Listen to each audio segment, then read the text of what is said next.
Comme tout le monde, j'ai du courrier électronique auquel je ne réponds pas, dont je ne sais pas comment interrompre la source et qui est un peu comme ce carton de vêtements, vous savez, que vous contournez chez vous dans le couloir depuis des semaines en vous disant « il faudra que je mette ça à la cave ». Il y a notamment les envois du réseau social LinkedIn que j'enjambe depuis plusieurs années. J'ai d'ailleurs perdu le mot de passe pour faire cesser ça.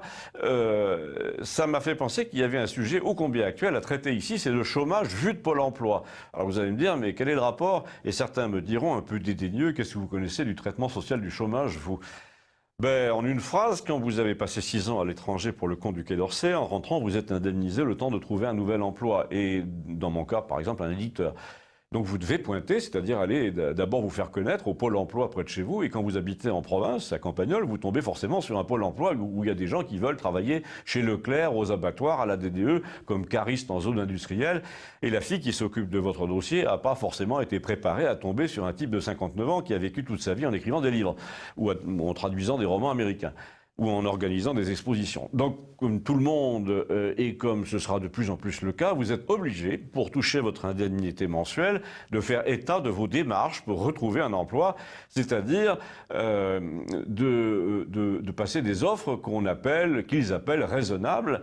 Et la rumeur dit que bientôt, si vous refusez, vous ne serez plus indemnisé. Or, vous avez près de 60 ans, en pays rural, il n'y a aucune offre qui corresponde, même de très loin, à ce que vous savez faire. Et le pire est que la fille qui est en charge de votre dossier est humiliée d'avoir à le traiter.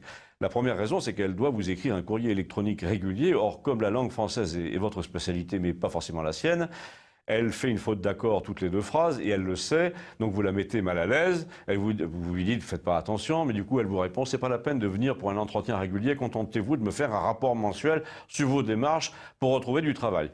Alors c'est là qu'il faut décrire la mascarade du système à la française. Elle est obligée de vous renvoyer un courrier formel uniquement pour sa hiérarchie, afin d'accuser réception de ce que vous avez fait pour témoigner qu'à 59 ans, en race campagne, vous avez fait tout ce qu'il fallait pour retrouver un poste de rédacteur en chef, par exemple, sous le sabot d'un cheval, au sens propre.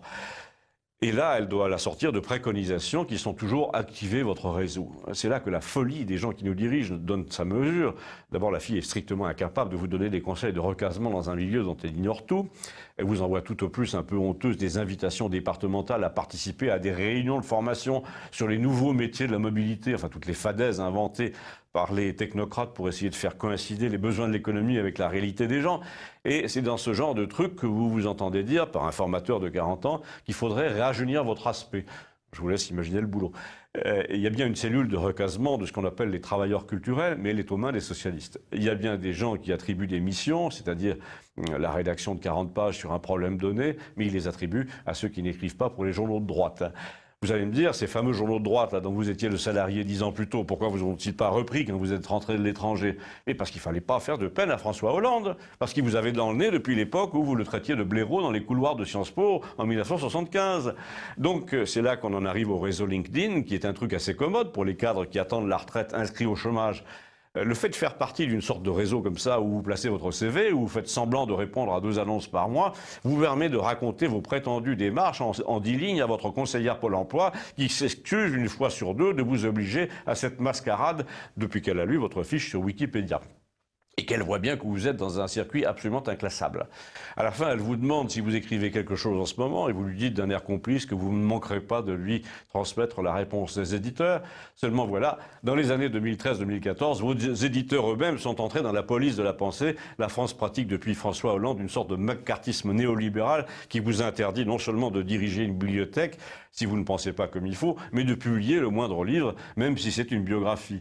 Alors quand je vois un courrier LinkedIn, à présent que je suis retraité, j'ai de la peine pour tous ceux qui ont 10 ans de moins que moi et qui vont devoir se livrer au simulacre d'une recherche d'emploi dans un monde géré par des gens qui, lorsqu'ils ont le niveau, n'ont pas que ça à faire, un peu comme ces infirmiers, vous savez, à qui les vieilles dames parlent dans le couloir des hôpitaux et qui répondent « Mais oui, madame, par contre, il faut aller vous rasseoir ». En ce moment, tout se passe comme si une certaine France en avait assez qu'on lui dise d'aller se rasseoir. Elle a décidé de rester debout. Abonnez-vous, merci.